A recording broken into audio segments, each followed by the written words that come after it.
Another day, another obvious attempt by Meghan to one-up Catherine, be Catherine. I don't even know anymore.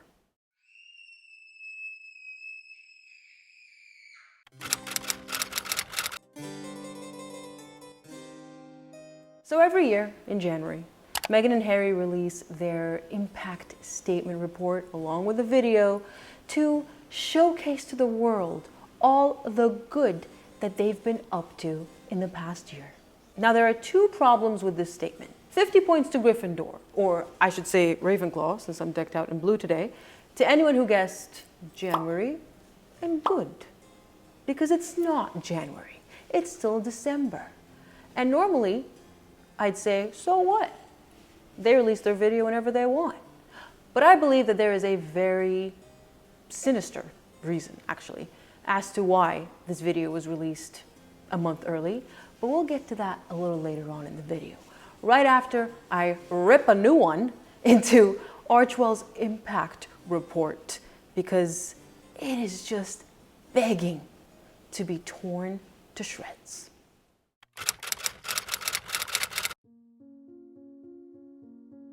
All right, Meghan and Harry's mission. Are you ready for this? You might want to make sure you're sitting down for this one. Archwell's mission statement is a simple yet profound one. Show up, do good. And I was only able to say that with a straight face because I've read that statement a few times now. But profound indeed. Profoundly ridiculous. I already made a video recently called The Fool. I will link it up here if you haven't seen it, about how Meghan and Harry have entirely no concept of optics. And boy, does this mission statement really drive that point home. Here we have two modern day tyrants talking to us about showing up and doing good. Talking to us about uplifting communities across the globe when they've done nothing but destroy the very first mini community, I suppose, that we're all born into, our families. They talk about building a better online world when they themselves have not only been accused of the most horrific types of bullying, but have sat by in silence as their Sussex squad harassed and targeted and bullied and sent death threats to not only strangers who dare criticize Meghan and Harry, but members of Meghan and Harry's family themselves, including Samantha Markle, who's had to take a restraining order out. And of course, we all know about the harassment and the death threats that have been sent Catherine and William's way and their children's way too. And before anyone says, oh, they probably don't know about the Sussex squad, how can they condemn something that they don't know about? Well, to that I would say that Prince Harry thanked them by name, literally, thanks to the Sussex squad, in a Sentabale report recently. So there you have it. Back to the report. They talk about restoring trust in information by promoting information integrity and ethical journalism as a fundamental right. I mean, the optics. The optics. This is quite audacious. Coming from two proven liars of the highest order. People who lie about everything from the most petty and silly to the most serious. They lied about the day they got married to millions of people on the one end, and they also potentially committed perjury by misleading a court of law. And misleading I use as a euphemism. And pray tell us, oh wise ones, how you can restore information integrity when you intended to gag an entire school to stop them from saying anything negative about you, potentially for the rest of their lives. That's not information integrity. That's tyranny, censorship at its finest. And although Meghan and Harry may seem oblivious to their own hypocrisy, even though it reeks to high heaven, the rest of us aren't. And that's probably why Archwell's donations have fallen $11 million in just 1 year, from $13 million to $2 million this year. and $2 million sourced from 2 donors. That's a mighty big fall. And I can only guess that this is because the foundation, much like everything else they do, is a failure. No matter how many times Meghan tries to clap back through TMZ of all publications and tell us otherwise. I mean, imagine that. A so-called duchess resorting to tabloids to respond to the public and release a statement. Sorry, Meghan, I don't know what to tell you other than, unlike you, numbers don't lie. And these numbers, they don't look too good. The charity arm of the foundation has also reported around $600,000 US of expenses, which most likely translates to Meghan's wardrobe in Dutch.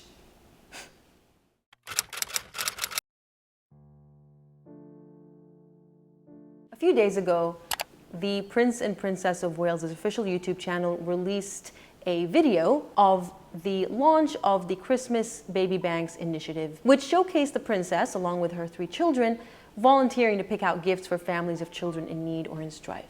As I watched it, I didn't even realize until the end that I had this big old stupid grin plastered on my face, because it was such a warm and genuine video. It just radiated warmth, and it was a pure joy to watch. Having said that, I have a sneaking suspicion that a certain someone in Montecito didn't exactly share the same sentiments. Right on cue, Catherine's biggest fan, and make no mistake, stalkers and haters are your biggest fans, released her own little 1-minute video. One that was not expected until January of next year. Well, well, well. Doesn't that seem to be quite the coincidence? Just like it's a coincidence every time Meghan Markle puts something out there, whether it's a pap stroll or, yeah, pap stroll, that's all I've got. I mean, someone needs to tell her that pap strolls cannot compare with this. At this point, I am fairly certain that Meghan Markle only ever does anything to one-up Catherine and William, and specifically Catherine. Remember back in October when they suddenly were announced, as part of their Archwell Foundation, to co-host a panel as part of the World Mental Health Festival in New York City? And that was announced out of the blue only after Prince William and Princess Catherine had a similar event announced back in the UK. Gee, what a coincidence. Only when Catherine and William show up at these events, they not only do it out of a sense of duty, it is their job to give back and shine a light to communities and charities and initiatives and organizations that the public otherwise wouldn't know of, but they do it from a place of genuine compassion and interest. Catherine and William have always been very heavily invested in mental health. They did come up with Harry, of course, with the Heads Together initiative after all. And that's how you know it's always genuine with them. They pick out certain causes. For Catherine, this includes work with children under the age of 5, and for William, climate change and homelessness. And they focus, they hone in on these specific areas because it comes from a genuine place. As opposed to Meghan and Harry, who play hopscotch and hop around like a grasshopper from one cause to the other because it's all for showmanship. There's no depth to anything they do. Meghan in particular has a long history of failing dismally at her humanitarian cosplay. I have an entire video I made earlier this year talking about just that. So if you haven't seen it yet, right up here, you know the drill. But the fact of the matter is, Meghan Markle doesn't have a charitable bone in her body.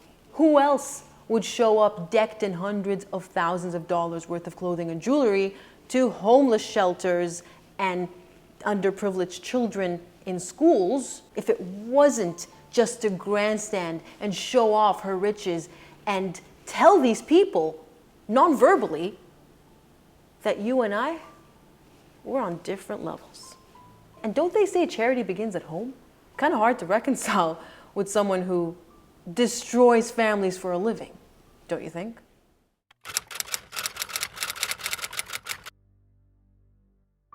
Here's the crux of the matter. I believe that everything Meghan and Harry do, specifically Meghan, is not just to make money, of course, and get narcissistic supply, attention, accolades, all that, but to directly compete in this imaginary race in her head that she has with William and Catherine. And this includes Archwell. I don't for one second believe that Archwell was created from a genuine place and with a genuine desire to give back. I believe that a primary reason for its existence was to directly compete with William and Catherine's royal foundation, so that they too can play faux royals in the US and take their cameras around and record footage of themselves, rictus grinning and hugging and slathered in bronzer and blush, without actually telling us exactly what it is that they do. Because if you watch this 1-minute video they put out, what's the message? What's the takeaway? Other than grandstanding and, one-upmanship. William and Catherine are public figures. In exchange for being funded by the taxpayer, they perform public duties. And so it is part of their job to take cameras with them to these functions and to, as I said, raise awareness, shine a light, and it's working. I have seen many people, including news reporters in UK news channels, that have said, wow, I am going to donate to a baby bank now because I didn't even know these things existed. So that one video that Catherine put out with her children had a massive impact. Who's going to go out and donate anything based off this 1-minute video we got from the Sussexes? I mean, I think we already know the answer. Not many people, probably 2, maybe even 1 next year. This kind of reminds me of the Christmas cards that they send out. It's like, well, you're private citizens. Who cares about your Christmas card? No one's asking for it. No one wants to see it. But it's all part of this obsession that Meghan, in particular, has with competing and one-upping William and Catherine. That's why Archwell's failing, because it's not a genuine charity. It's not a genuine desire to give back. It is motivated by jealousy, by rage, by pettiness, vindictiveness, and vengeance.